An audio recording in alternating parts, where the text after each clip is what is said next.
Welcome to the Bware Horror Real, your home for everything horror. Now, I've been saying that this is your home for everything horror for years. For the most part, all you ever see me talk about is horror movies. So this time, I'm going to change it up a little bit. This is definitely still in the horror realm.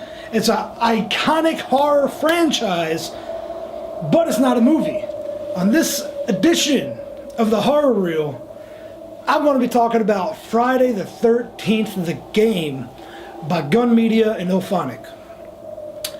People have waited years, fans have waited years for a proper Friday the 13th, and even really any iconic horror movie based game to come out. Yes, there was the Nintendo Friday the 13th back in the late 80s or 90s. It was alright. It was probably the hardest game ever created.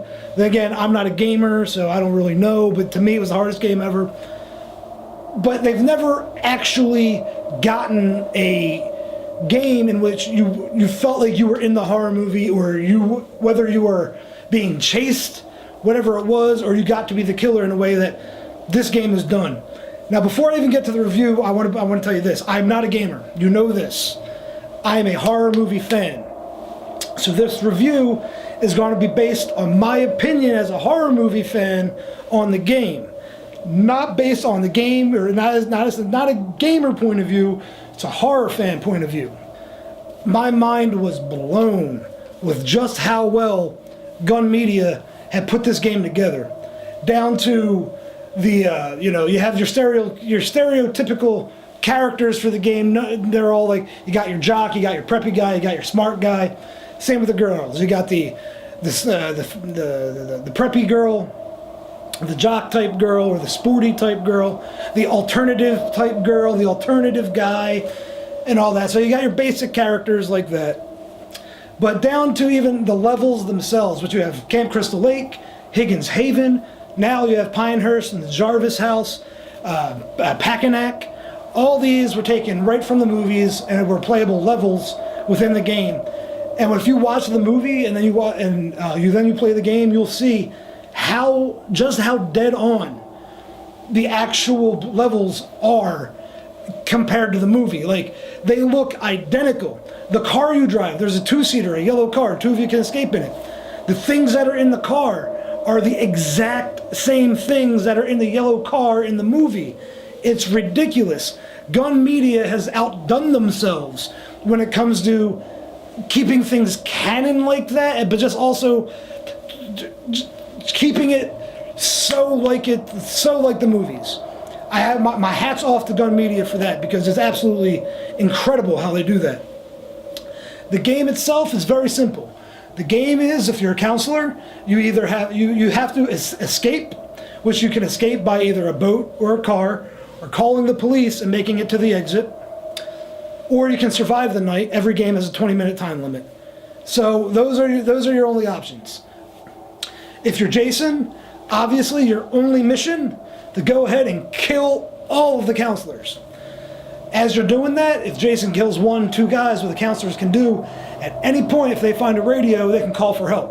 When they call for help, they bring in pretty much the hero, I could say, as of the Friday the 13th franchise.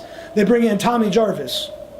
Now, Tommy Jarvis, another thing that's cool about this is the Tommy Jarvis character that they have is voiced by and looks identical to the last person to play Tommy Jarvis. Unfortunately, not Corey Feldman, but I offhand, I don't know the guy's name. I'm sorry for that. But the last guy to play Tommy Jarvis, actually the last one to kind of bring him back to life too, then try to kill Jason, that Tommy Jarvis comes back and he plays the hero. And if you get Tommy Jarvis and one of the female characters in the game finds Jason's shack, she puts on Pamela's sweater, then you can go ahead and kill Jason. Killing Jason is not easy by any means, due to the fact that it's a team effort. It's got to take at least 2 of you to do it.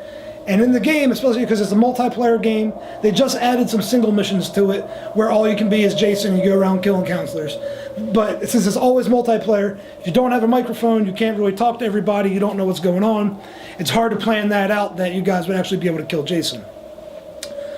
But you can do it, and it's actually really cool to do it, because Tommy will go ahead and take a machete or an axe and take it right to Jason's head, which is phenomenal. It's a cool little scene that they do. then everybody lives and, ooh, go ahead, yay. But when it comes to Jasons, you have a whole bunch of different Jasons right out of the movies. You've got, I believe it's like part 2, part 3, part 4, part 5, part 9, part 8, there's no part 1 yet. Everything about the game is like it's just right out of the movies. The Jason characters look phenomenal. Looks like they walked right from whatever movie it was right into the screen. It's so cool. Every Jason has their own set of kills that they can do.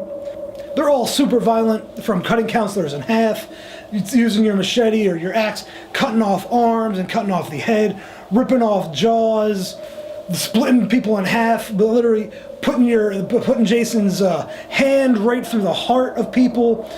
You can use your environment. You can slam the doors on people's heads. You can even slit people's throats. If there's a knife, you pretty much stab them a whole bunch of times, then you slit their throat.